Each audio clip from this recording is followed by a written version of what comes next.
What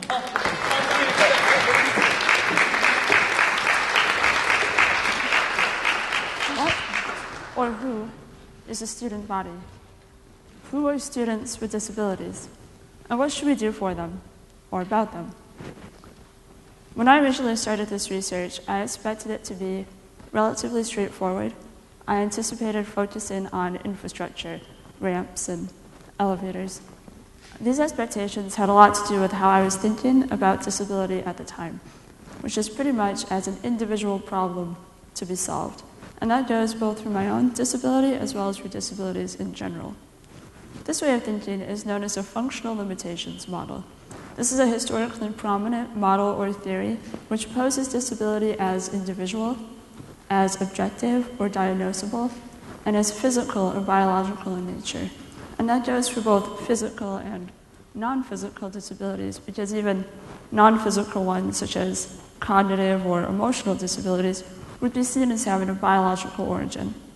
An approach using this model would focus on diagnosis, treatment, and cure. And that's very logical, especially when addressing acute medical needs. However, it can become problematic, especially when attached to people with chronic or incurable disabilities, because the disorder and the identity of the individual become entwined to such an extent that their overall worth is diminished. By focusing on our desire to cure can sometimes overshadow other implications.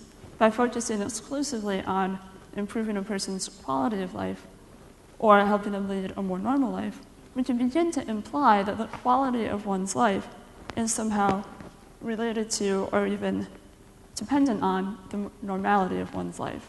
And that doesn't really feel true. There are other ways to think about disability.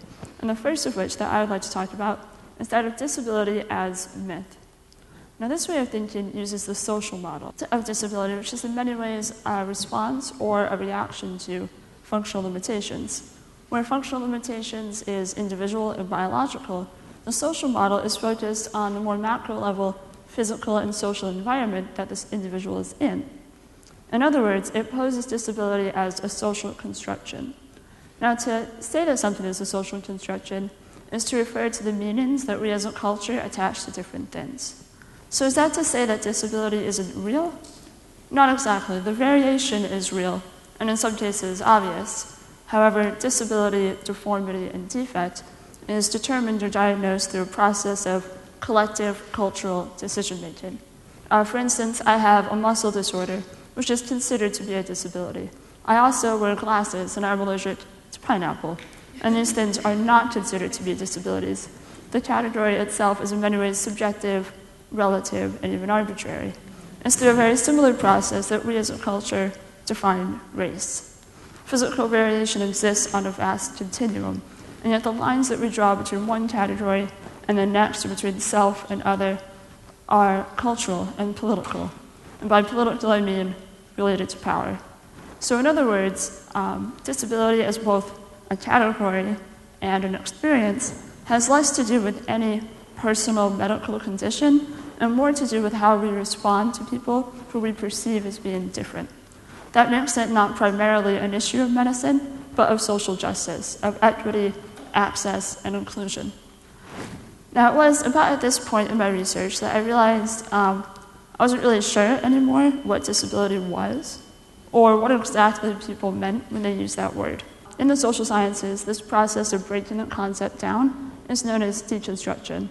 And it is not fun, not only as a researcher, because I was no longer sure what my topic was, but also since I had a disability, I've been told all my life I have a physical disability, and now suddenly I wasn't really sure what that meant anymore.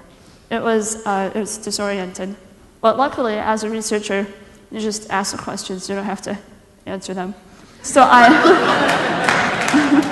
passed this one on to my students. I asked them to define disability for me. And in response, I got 55 different definitions of disability, which, I gotta tell you, did not immediately seem like a useful thing to have. So, in order to make sense of all this, I used this system of coding. I identified these themes, which showed up in the definitions, and then I tallied their frequency. So you can see the most prominent theme is that of struggle, disadvantage, impairment. Second, that of inability or less ability. And in the third, disability is distinguished from the norm using phrases like not typical, normal, or average. So if we were to take all of these themes and create a sort of master definition or meta-definition of disability, we might get something like disability is a difference or an inability that can become problematic. Or, to simplify it further, disability is a problem. This was the second way of thinking about disability that I explored. Now, to say that disability is a problem is a very interesting statement. Are we speaking from the perspective of someone who actually has a disability, who experiences it as being a problem in their everyday life? Or from the point of view of someone who maybe does not have a disability, who instead perceives it as a problem in other people? From there, it's a very slippery slope to seeing people with disabilities themselves as being the problem.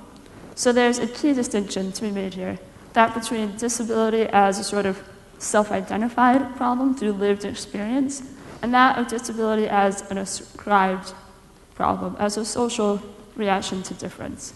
I've come to believe that a lot of what we generally mean when we say disability is really difference, and that helps to explain why we use the same term for such a wide variety of conditions, for everything from dyslexia to paralysis, physical, non-physical, visible and invisible. And it's because we're not trying to describe any particular trait or condition so much as denoting any perceived negative difference. This indicates that disability is one aspect of a cultural value system which prizes some bodies over others. This is, of course, not limited to disability. It also goes for race, sex, sexuality, gender, age, weight. The interaction of all these categories is known as intersectionality, a term first coined by Dr. Kimberly Crenshaw. Now, it's very important to pay attention not just to how these categories are similarly constructed, but to how they interact with each other to produce materially different experiences. Studying or considering any one of these categories exclusively produces artificially simple results which undermine the complexity of people's lives. I'm not sometimes white and other times female, but pretty much always both. And at the same time, I also always have a physical disability, which affects my experience of both of those things. These labels are a form of social control. They're a demonstration of power profoundly linked to our cultural ideas of beauty. Among other things, it's very easy to make money off of people who believe they need to be fixed. But before they sell you the cure, they have to sell you the deformity. And I want to tell you that you should stop buying it at any time. I would like to urge you to consider the possibility that you are not broken, that you are not deformed or defective, that there is nothing wrong with you. Why does that matter, what we think? To be honest, I never liked the phrase, "it's the thought that counts," because it seems like it so often is not. But is that basically the conclusion that we're making? Well, let's take a look. Here's the 2010 educational attainment as gathered by the Cornell Institute of Disability and Employment from sources such as the Census and the American Community Survey. In the original data, the category of disability is further broken down into types of disability, but I've collapsed these categories into simply with and without for the sake of clarity.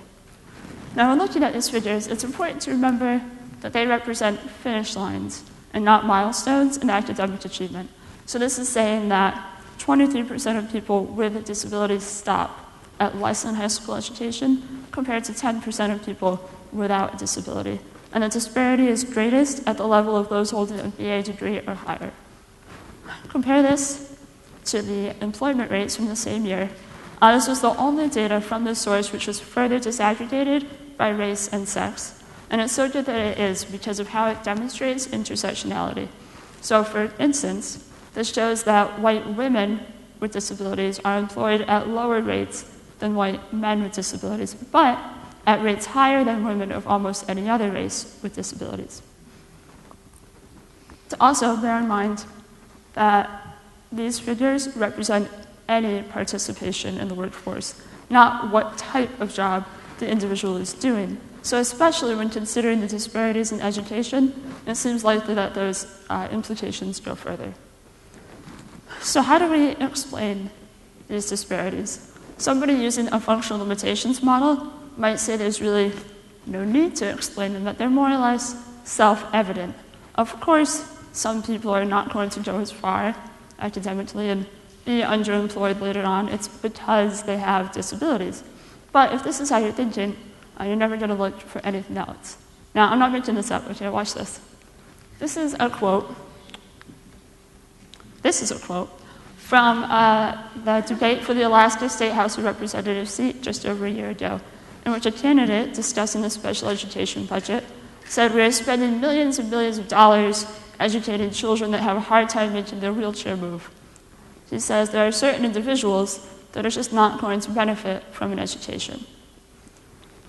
More recently, in an interview on The Daily Show regarding minimum wage, a CEO was asked whose work might be worth just $2 an hour. In response, he suggested someone who, as he termed, was mentally retarded. He said, "I'm not going to say we're all created equal. You're worth what you're worth." Now imagine if this person was in charge of hiring, or if the person from the previous quote was involved in making school budgets. Now in that case, wouldn't these attitudes play a direct role in the creation of those disparities? I think so. Here's a much more blatant example. The 2009 National Crime Victimization Study, which found that people with disabilities are at least 1.5 times more likely to experience non-fatal violent crime and more than twice as likely to experience rape or sexual assault. There's no way to explain this disparity using the functional limitations model. This is not individual. It is not biological. Systemic disparities are not a symptom of any disease or disability. Rather, they are a side effect of our cultural definition of disability, a result of who we think people are and what we believe they can be. And what these data combine to suggest is that currently we believe that some people are more disposable than others. But why is that conclusion useful? Now, in my research, I worked towards making recommendations to my college to make the campus more accessible and inclusive. And what I found is that what type of solution you propose depends very much on what you believe the problem to be. So for instance, I went from trying to solve the problem of people with disabilities wanting access to trying to reimagine the institution to address and correct its foundational inequality. And yet here too, I think I made a mistake that maybe a lot of people make when trying to fix the system, which is not thinking that the system in question, whether it's healthcare or education or the prison system, is in some way broken. The system is not broken. It is working exactly the way it was designed to work. And it's not working for everyone because it was not intended to. This brings me to my final way of thinking about disability, that of disability as choice. Now, while I was conducting this research, I was also taking other classes. And in doing the reading for one of them, I came across this quote. "So while the body is experienced as a menace, we cannot but fail." And when I read that, I could feel its impact in my stomach. What it was saying to me is that while your body or your brain or yourself is something to be overcome, you can never be truly at home in it. This led me to propose a new definition of disability, that of uncelebrated human variation. Now, when I say that disability is a choice, I do not mean that we always get to choose our variation. However, we do have a choice in how or whether we celebrate each other. Essentially, what I'm proposing is a type of body anarchy or body image anarchy, a self-directed and determined control of your body and your perceptions. This is not a democracy. Nobody else gets a vote in how you feel about yourself. And nobody else decides how you behave towards other people. Disability shows us that happiness is more complicated than freedom from pain and struggle, and that beauty is more complicated than conformity. So it was through rethinking my own personal body and through listening to the experiences of the students who participated in my research that I was compelled to rethink the student body as a population, which has implications for how we respond to the body politic as a whole. This creates a sort of fractal-like effect. And with fractals, each part replicates the whole, which in turn replicates each individual part. In much the same way how we think and feel about ourselves and the people who we are immediately surrounded by is directly related to the health and well-being of the entire human organism, and that of the systems, both natural and constructed, in which we live. Thank you.